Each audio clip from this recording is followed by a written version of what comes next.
Dawidi agirira neza Mefibosheti mwene Yonatani. Nawe uyu munsi ibi ubizirikane, n'umutima ntuzabyibagirwe. Bukeye Dawidi arabaza ati, mbese hari wasigaye wo mu muryango wa Sawuli ngo mugirire neza kubwa Yonatani? Kandi mu nzu ya Sawuli hariho umugaragu we witwaga Siba. Baramuhamagara ngo itabe Dawidi.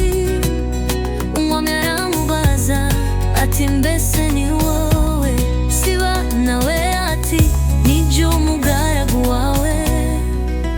Umwami aramubaza, hariya nawe ukiriho wo mu nzu ya Sawuli ngo mugirire imbabazi z'impamvu? Siba asubiza umwana, haracyariho umwana wa Yonatani n'umugayiberenge. Umwami aramubaza, abahe?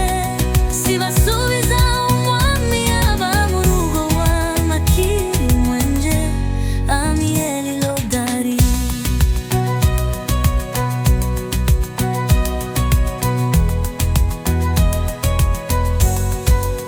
Umwami aramutumira amukura mu rugo rwa Makiri mwenye Amiyeli Lodebari.